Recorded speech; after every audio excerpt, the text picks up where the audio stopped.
Hello everybody and welcome to Poland Daily Travel. We're at the top of the street called Monte Cassino in Sopot. Just over there is a railway station, an easy way to get here from Gdynia this way on the west or from Gdańsk to the southeast. Now, here's what we do. Walk over here and show you this. This is a church of St. George's originally. It's now called or dedicated to Our Lady of Czestochowa since 1959. But when it was built in 1900 and consecrated, it was called St. George's. And the consecration was attended by Kaiser Wilhelm II. So that shows you, gives you some measure of how important this church was to the Germans. And isn't it ironic that the Battle of Monte Cassino was one of the great Polish victories of World War II, along with their participation in the Battle of Britain with the Kosciuszko Squadron, say it better that time, and the Battle of Monte Cassino, of course, against the Nazi army, top of a hill in an old monastery, fortified, and impossible for them to be dislodged until the Poles finally managed, after several months, of hard fighting, of Americans, British, Canadians, you name it. So that the Church of St. George's, of course, was Lutheran. It's now Catholic since 1945.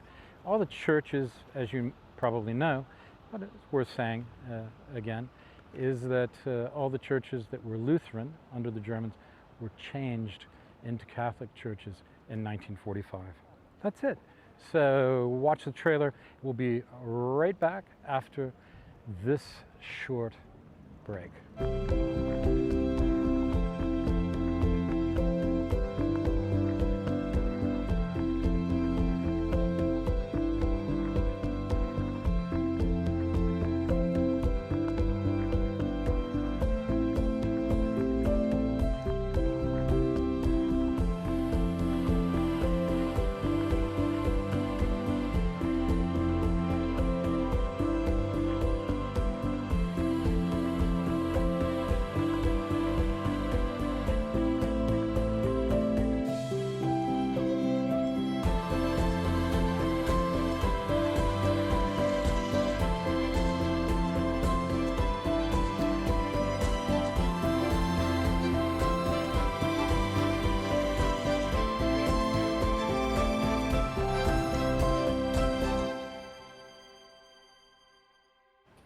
Hello everybody and welcome back. What can you say about Wojtek the bear and why he's got a statue here, or there's a statue of him here in this churchyard in Sopot at the top of Seaborg Hill, or Sea Hill as the Germans called it? Well, it's appropriate because Wojtek was a member of Anders' army. Anders' army was the Polish army which was in the Soviet Union when the war began, or evacuated there as the Germans attacked into the Soviet Union, and then managed to find its way down to Iran, through Azerbaijan, Georgia, Azerbaijan, that area, and into Iran. So Wojtek was a 3-month-old bear cub in the Iranian mountains, and they adopted him into the army.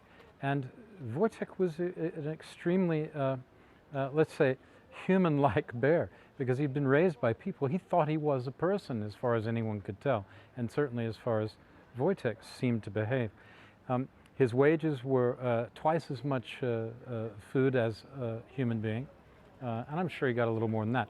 I hear he had a fondness for beer, and he stayed with the army, with Anders' army, when they managed to march from Iran to Syria to Palestine, and then be shipped out to join the Allied army in North Africa. And then they were there throughout the assault on Sicily and Italy. Now, they did actually manage Wojtek managed to survive the war, and he ended up in a zoo in Edinburgh, Scotland, where he died in 1963. So a long and happy retirement for a very brave young bear during the war. And that's why he's here, because he took part in the Monte Cassino siege with Anders' army and was there in support when when the Polish army was able to summit Monte Cassino and win the battle. Well, Wojtek the Bear. Remember that little story? It's a great one. It's a heartwarming story from World War II, and there's not a lot of them, are there? Thanks for watching. I'm Will Richardson in Sopot on Monte Cassino.